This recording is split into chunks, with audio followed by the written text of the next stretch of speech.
Yeah, and so the beginning, it can also record voice too? Mm-hmm.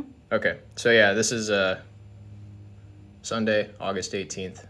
We're doing a mock check ride together, and we're talking about weather briefings and for flight. Yeah. So we already showed you that you can create the flight plan on the maps page. Once you go to that, you can use the little share icon down in the lower right-hand corner, send it over to flights, and then in flights you have a little button that says briefing. That's how we got to here. This is where you'll see temporary flight restrictions. You can see like over here in Tropicana Field, we got a TFR right now for a sporting event. Mm-hmm. Do I need to read all of this? Yeah. We're honestly not going to be in that area, so I'm not too worried. I just pay attention to it and make sure that I know where it's at, and that if I am going to be down in that area, that I am very familiar with the TFR and what's going on. But for now, it's not very applicable to us.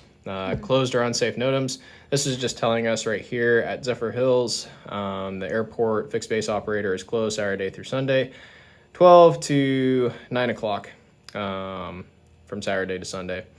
And it tells us the time frame here, the year, the month, the day, and the time to year, month, day, time. So it's going to be until September 29th at 2100 Zulu. They're going to keep doing that. They're going to keep the airport fixed base closed. What's fixed base called?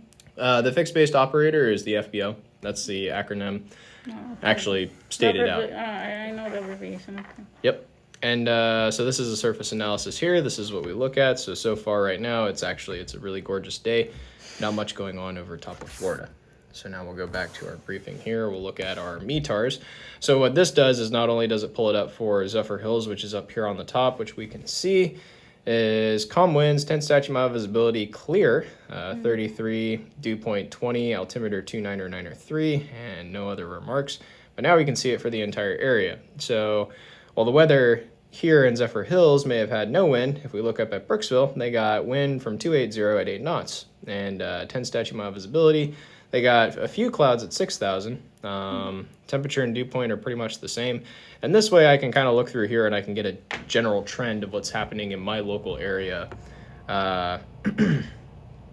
for weather. I can see, that clear and that scattered to few layer at around 4,500 up to 5,000 looks to be the norm. And winds are generally out of the west today, ranging anywhere from 3 knots up to about 8. Just kind of scanning through and looking at all of these. And then which one is it here? Which one you're reading? So I'm kind of averaging it as I'm looking at it. Okay. So I can see that this is 260 at 5, this is 240 at 3, this is, and then what, down here I can see we're 270 at 6, 330 at 3, and then 110 at 4.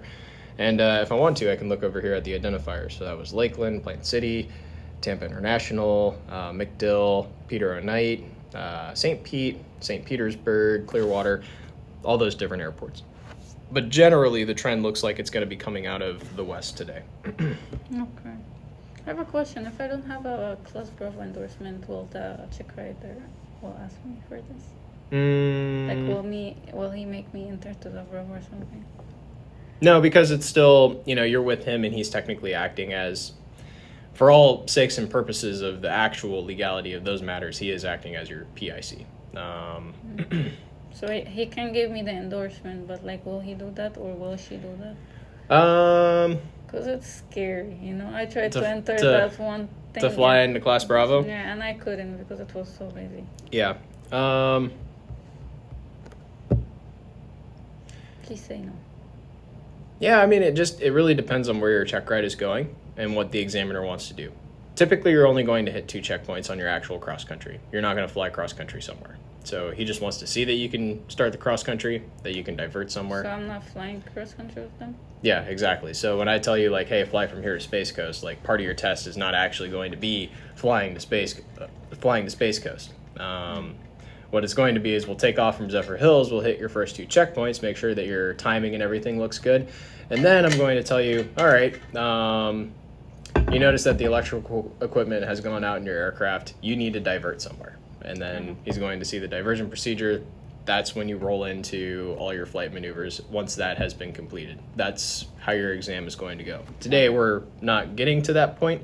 We're just going to be focusing on the flight maneuvers today. Okay. All right, so next, after we see surface observations, we can get some PIREPs here. You can see this guy is up at 35,000 feet.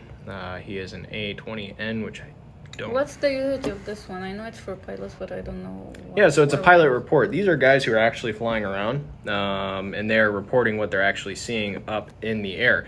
So that way people who are flying around in that area can actually tell what's happening. So, and most of these guys, because again, the altitudes are in flight levels, so I see 210, that's 21,000 feet. I look at the next one, it's 170, that's 17,000 feet. I look at the next one, it's 350, 35,000 feet.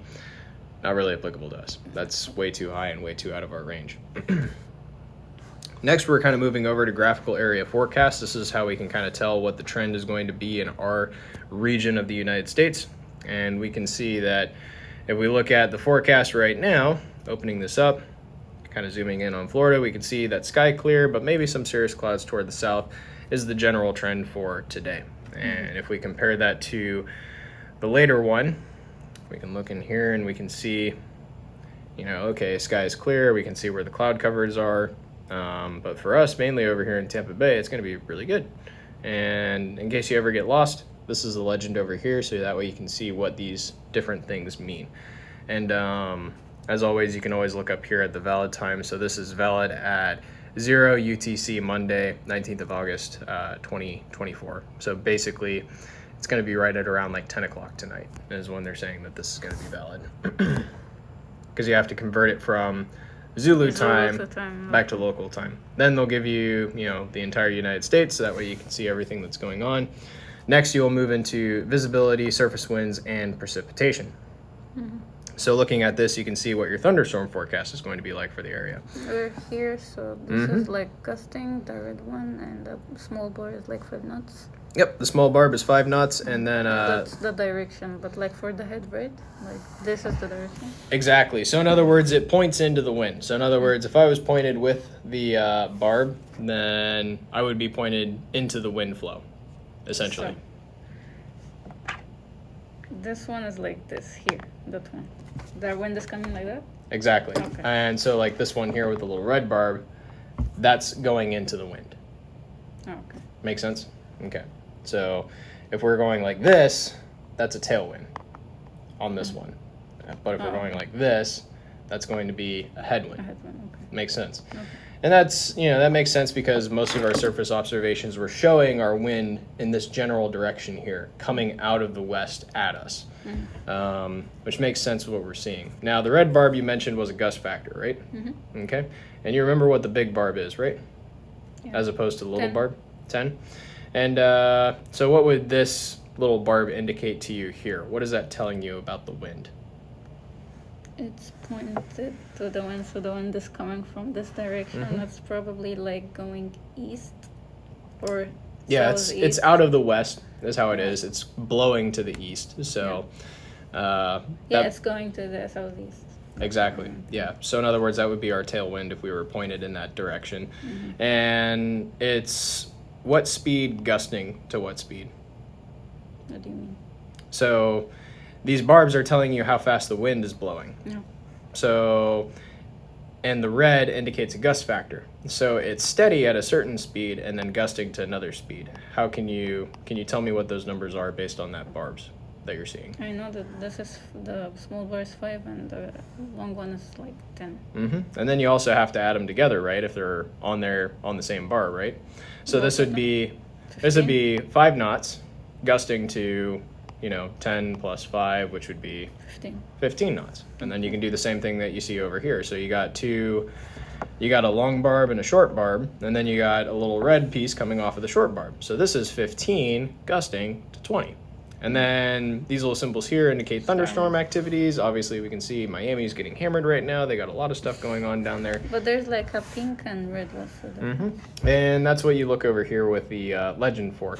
So this shows you the different colors for the thunderstorm icon. So you can see this is isolated, 10 to 20% chance of thunderstorms in that area. This is scattered. It's going to be 30 to 50%. And then this is numerous, about 60 to 100%.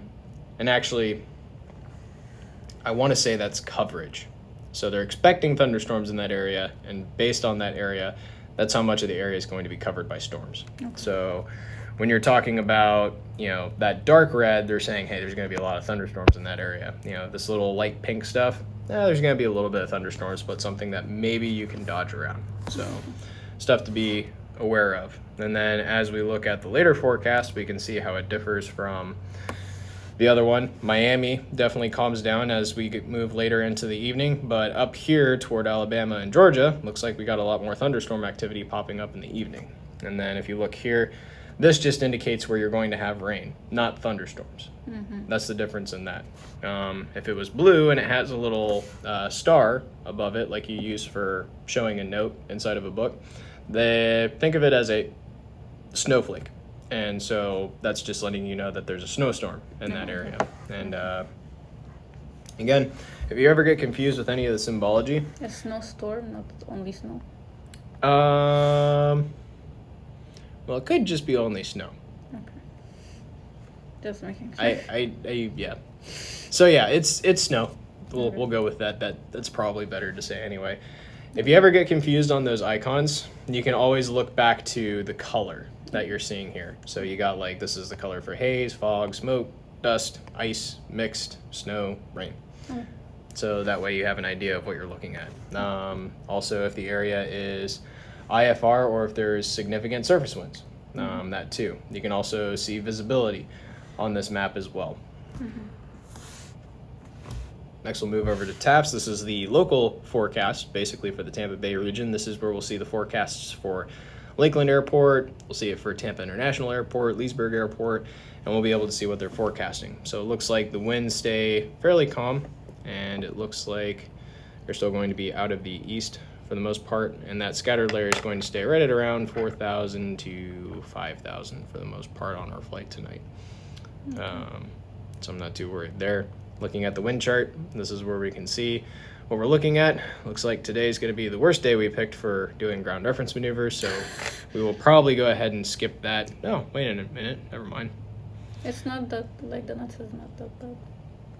Yeah, there's not much wind up there today, so we're not going to be able to do too much. So we have basically 0 knots up at where we're looking at, and typically what I look at is the winds aloft table. So, ForeFlight breaks it down to where I can see it for different airports, and I can see that, it's 249er at 2 knots, 26 degrees Celsius at the altitude I'm looking at flying at, which is right at around 2,500 feet. And if I drop down to 500 feet, we can see that it still stays up at around 7 knots in some areas. Mm-hmm. So for the most part, we'll probably go ahead and just leave ground reference maneuvers for another day, just because there's not much wind aloft. So we're not really going to be actually practicing the maneuver. You're not going to get too much experience to be able to do the steeper bank angle versus the shallower bank angle, because when there's no wind aloft, well, it just becomes a constant turn. So there's no varying in the bank angle in order to perform the maneuver. Okay, so the ground reference maneuvers are the stalls or the landings? So your ground reference maneuvers are turns around a point, S-turns, and rectangular course. Okay. And that's your ground reference maneuvers that he's going to be explaining to you. Okay. The other thing that it's also important for us to get weather briefings as well and not just look at the airport is because of departure NOTAMs. So this is where we can actually see NOTAMs for the airport. And right now, for the sake of time, I am not seeing too much.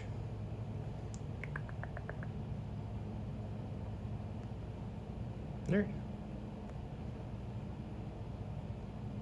So everything's looking good. Destination NOTAMs are going to be the same. And honestly, that's going to be pretty good for the rest of our flight tonight. Typically, though, if it is going to be a long cross-country flight, I take my time to look through all this information here. All right. Does it make sense? Yeah. All right, cool. So we're briefed. We're ready to